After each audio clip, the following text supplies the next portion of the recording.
Class chemistry का हम लोग चैप्टर नंबर 7 पढ़ रहे हैं, इलेक्ट्रोकेमिस्ट्री। और इलेक्ट्रोकेमिस्ट्री में लास्ट 2 लेक्चर्स में हम लोगों ने गैल्वेनिक सेल टॉपिक स्टार्ट किया, जिसमें हम लोगों ने डैनियल सेल के बारे में पढ़ा, कंस्ट्रक्शन ऑफ डैनियल सेल। ठीक है, तो आज हम लोगों ने वर्किंग पढ़नी है इसी सेल की, डैनियल सेल की, कि ये सेल वर्क किस तरह से करता है, इसमें किस तरह से केमिकल रिएक्शन स्टार्ट होते हैं, प्रोसीड होते हैं, ठीक है, टेक प्लेस होते हैं। तो जो कल के लेक्चर में हमने पढ़ा था कंस्ट्रक्शन, यानी इस सेल को कंस्ट्रक्ट किस तरह से किया जाता है, ठीक है, सेट किस तरह से किया जाता है, क्या क्या चीज़ें होती हैं इसमें, आज हम वर्किंग पढ़ेंगे। ठीक है, पेज नंबर है 124 पे है वर्किंग ऑफ डैनियल सेल।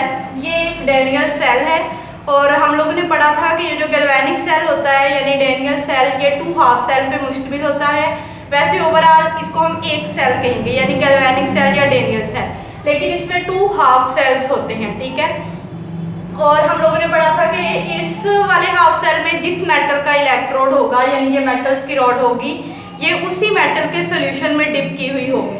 इसी तरह इस वाले सेल में ये जिस मेटल की रॉड होगी वो उसी मेटल के सॉल्यूशन में डिप की होगी। जस्ट सपोज ये अगर जिंक मेटल की रॉड है तो जिंक मेटल के सॉल्यूशन में ही डिप होगी, ये अगर कॉपर मेटल की रॉड है तो ये कॉपर मेटल के सॉल्यूशन में ही डिप होगी। ठीक है, तो वर्किंग में फर्स्ट लाइन में ये मेंशन किया हुआ है, हमारे पास इस सेल में 2 मेटल्स यूज हो रही हैं, zinc metal and copper metal. ठीक है, तो वर्किंग में जो फर्स्ट लाइन है उसमें ये मेंशन है कि zinc metal has tendency to lose electron more readily than copper. ठीक है, अगर हम दोनों मेटल्स को कंपेयर करें तो जो जिंक मेटल होती है ना, उसकी जो टेंडेंसी है इलेक्ट्रॉन्स को लूज करने की, वो रेडिली कर लेता है जिंक मेटल एटम इलेक्ट्रॉन को lose as compare to copper. ठीक है, यानी जस्ट सपोज अगर हम ये सेल को सेट करते हैं, रिएक्शन स्टार्ट होता है ना, तो कॉपर की निस्बत जो जिंक मेटल है ये रेडिली इलेक्ट्रॉन लूज करना स्टार्ट कर देता है कॉपर मेटल से पहले। ठीक है, जब zinc metal atom electron lose करना स्टार्ट करता है तो हमारा रिएक्शन जिंक मेटल से ही स्टार्ट हो जाता है।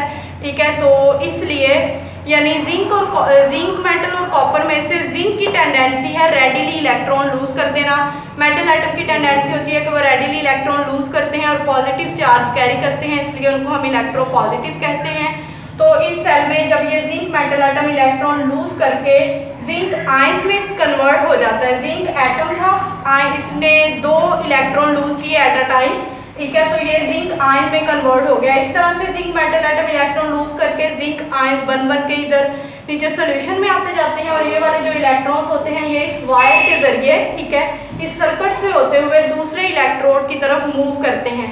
जब ये इलेक्ट्रॉन मूव कर रहे होते हैं, ठीक है, इस सर्किट में से, तो इस सर्किट में इलेक्ट्रिक करंट जनरेट होता है, और जब ये इलेक्ट्रॉन इस इलेक्ट्रोड पर पहुंचते हैं तो यहाँ से ये वाला जो हमारा इलेक्ट्रोलाइट था कॉपर सल्फेट, जो कॉपर मेटल का सोल्यूशन था, ये जब आयोनाइज होता है तो कॉपर आयंस बनते हैं, Cu2 पॉजिटिव आयंस। ठीक है, ये वाले आयंस, इन पर होता है पॉजिटिव चार्ज, और जो इलेक्ट्रोड पर इलेक्ट्रॉन आ रहे होते हैं उन पर होता है नेगेटिव चार्ज। तो ये वाले आयन उन इलेक्ट्रॉन की तरफ अट्रैक्ट होते हैं और वहां जाके यानी इस इलेक्ट्रोड पर जाके इलेक्ट्रॉन गेन करना स्टार्ट कर देते हैं, कॉपर आयन इलेक्ट्रॉन्स को गेन करना स्टार्ट कर देते हैं और कॉपर एटम में कन्वर्ट होकर इसी इलेक्ट्रोड के ऊपर डिस्चार्ज हो जाते हैं। डिस्चार्ज हो जाने का मतलब आप चिपक जाना ले सकते हैं, क्योंकि आयंस को यहाँ से इलेक्ट्रॉन मिल रहे हैं तो वो इसी इलेक्ट्रोड के ऊपर ही अब रहेंगे। ठीक है, अच्छा, यहाँ पे हो रहा है लॉस ऑफ इलेक्ट्रॉन। ठीक है, zinc metal atom electron lose कर रहे हैं, और यहाँ पे हो रहा है गेन ऑफ इलेक्ट्रॉन। ठीक है, तो हम बोलेंगे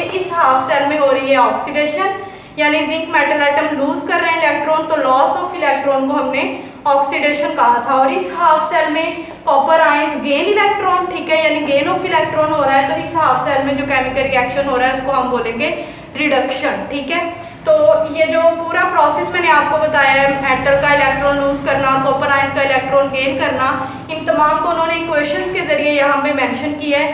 पहले फर्स्ट हाफ सेल में केमिकल रिएक्शन यानी ऑक्सीडेशन, फिर सेकंड हाफ सेल में केमिकल रिएक्शन यानी रिडक्शन को केमिकल रिएक्शन के इक्वेशन के जरिए यहाँ पे मेंशन किया गया है। फिर ओवरऑल रिएक्शन यानी इस पूरे सेल में, पूरे डैनियल सेल में जो ओवरऑल रिएक्शन हो रहा है वो यहाँ पे ओवरऑल रिएक्शन मेंशन किया गया है। ठीक है, और साल्ट ब्रिज का काम मैंने लास्ट लेक्चर में आपको बता दिया था। साल्ट ब्रिज का काम यही है कि दोनों हाफ सेल्स में जो सॉल्यूशंस हैं, यानी इसमें जिंक सल्फेट है उसमें कॉपर सल्फेट है, इन सॉल्यूशंस में आयंस को इसने न्यूट्रल रखना है, आयंस की अमाउंट को इसने इक्वल रखना है। दोनों हाफ सेल में आयंस जो होते हैं वो माइग्रेट कर सकते हैं थ्रू दिस साल्ट ब्रिज, यानी इस साल्ट ब्रिज के जरिए आयंस इस सेल से इस सेल में माइग्रेट कर सकते हैं, इस सेल से इस सेल में। तो इस तरह से आयंस की जो कंसंट्रेशन होती है, आयंस की जो अमाउंट होती है वो इक्वल रहती है, ठीक है। अच्छा जी, half cell reaction at anode, ये है हमारा एनोड जिसपे है नेगेटिव चार्ज, जिसमें जो हाफ सेल रिएक्शन है वो इस तरह से जिंक मेटल आइटम वो इलेक्ट्रॉन लूज कर रहे हैं और जिंक आयन में कन्वर्ट हो रहे हैं, ठीक है।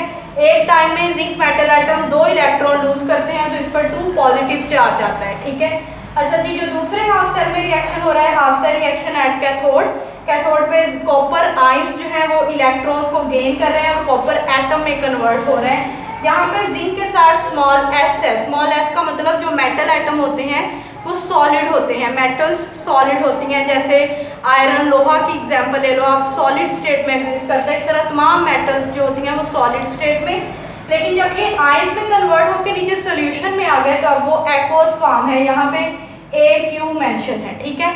और जो कॉपर आयंस थे वो एक्वस से ऊपर जा रहे हैं, ठीक है। कॉपर आयंस की पहले स्टेट एक्वस थी, लेकिन जब वो कॉपर एटम में कन्वर्ट हो गए तो अब उनकी स्टेट हो गई है सॉलिड, क्योंकि कॉपर एटम यानी मेटल एटम है तो अब वो सॉलिड स्टेट में एग्जिस्ट करते हैं। तो जो ओवरऑल रिएक्शन है इस सेल में, overall reaction zinc metal atom वो इलेक्ट्रॉन लूज करके जिंक आयन में कन्वर्ट हुए, कॉपर आयंस जो थे वो इलेक्ट्रॉन गेन करके कॉपर एटम में कन्वर्ट हुए। तो ये ओवरऑल रिएक्शन था इस सेल का, जिसको आप लोगों ने अच्छे से देख लिया।